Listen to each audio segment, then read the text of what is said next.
Welcome to Long Arm Wednesday. I'm Laura Lynn of the Mama Pop Quilt Shop, and we're very happy to see you here today. We're working on a very beautiful black and white and gray and silver, I guess, log cabin. It's got the black center and then just kind of works its way out from there. It's quite pretty. I really like the layout. I like how it's a lot of solid black going on the same section for the log cabin corner, and then there's lots of the other like lighter tones of the grays and the metallics and so on and so forth. This was my choice of what to stitch on it. I thought it'd be very nice and neutral to have this lovely paisley. It's called simple paisley, and we've done it a couple times here in the quilt shop on different quilts, and I thought it would be a nice way to showcase what it looks like on this one. So let's just let Walt resume his working there. Silver thread was a choice. There was obviously white, there was a light gray, there was bone, there was dark gray, military gray, there was a battleship gray, there cool gray. I had a few here to choose from, but definitely silver just kind of makes everything pop really nicely. So. And a solid black backing, so you should be able to see that when Walt comes back there with the GoPro. And I just really wanted to show off that texture too. Normally we've already the quilt is as we're starting, but we're almost done this one. It actually ends up being 80 by 88, and this is the third to last row, or the second to last row. So. This one right here will be the last row. And then when we go to set it out, actually when we roll it, we'll click all the way along here and all the way along the sides, and then click where the end of these flowers, these ones stitching out right here, where they end here, so we'll make sure we have even spacing throughout the whole quilt project. Okay. Now this is a lovely way to bust your stash of whites on whites, grays, light grays, blacks, shades of black, black to gray, that sort of thing. I think it would make a lovely project. We've done Jacob's ladder in busting our white scraps, black and white scraps, and with a little bit of gray, so that was a lovely project. Maybe we can find the little link and you can check out that video. It was and the layout afterwards is absolutely super stunning. We flipped and flopped the blocks all the way, and Pop came up with a different little pattern, and we absolutely love it. The quilt ended up being called Dueling Pianos because I put piano keys on both sides of the quilt. So it was a great buster for my stash, that's for sure. So we need to come up with another black and white sort of project, and I thought this was really a nice one. And we've had a log cabin that we've been working on off camera for a customer, and it's ready to actually get onto the long arm. I finished it up and put the borders on it, and we're excited to get that one on here as well and get it all quilted up.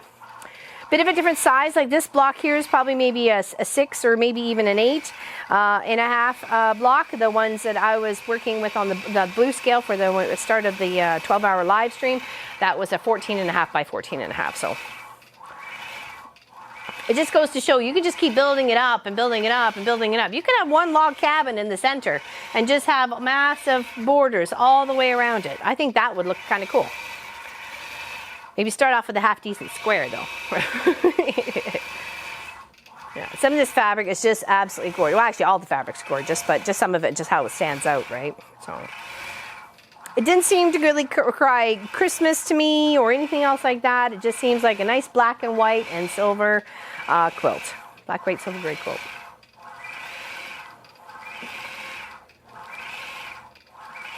And the silver thread just complements the whole project absolutely beautifully. So lovely.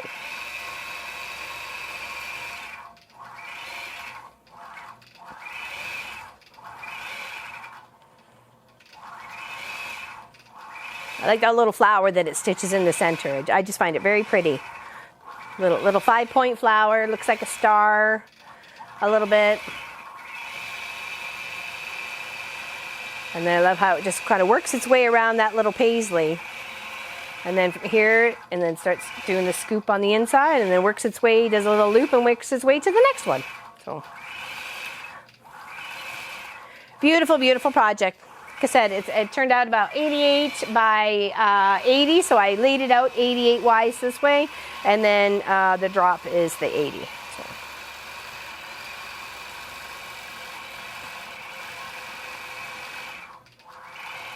Beautiful. And I like how the centers come together here. You know, it's the way it's flipped and flopped. This looks really pretty. Very pretty. And there's so many different ways you can lay out a log cabin. A log cabin is very similar when talking about visual perspective, like a half square triangle, because it's kind of got the half and the half. So you can play with a half square triangle as much in a way of flipping it and flopping it and changing it in a different pattern, or making it seem a little bit different just by the layout, right? And same with the log cabin. It has very much the same little visual perspective of the same thing. So you can also play with that as well and have some fun. Have some fun with it.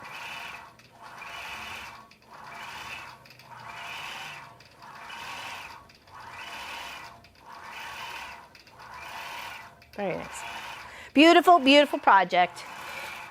So happy to be able to work on these, that's for sure.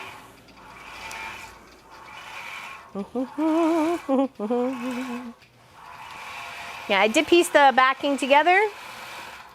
She just gave me a bolt of black because I'll end up doing the binding on this one as well.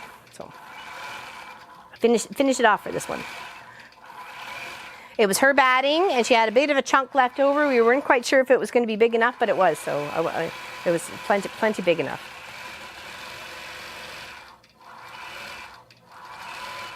Okay, we'll leave you with Walt stitching out the rest of maybe this row, and you all have a fantastic Wednesday. Thank you very much for joining us today and tuning into this beautiful project, and hopefully it brought you a little bit of inspiration. Don't forget to click all those buttons and ring all those bells and tell all your peoples. We will be streaming at 1 p.m. on Saturday Eastern, so check us out, okay? Take care, have fun, and enjoy the day, everybody. Big hugs from us. Take care of yourself.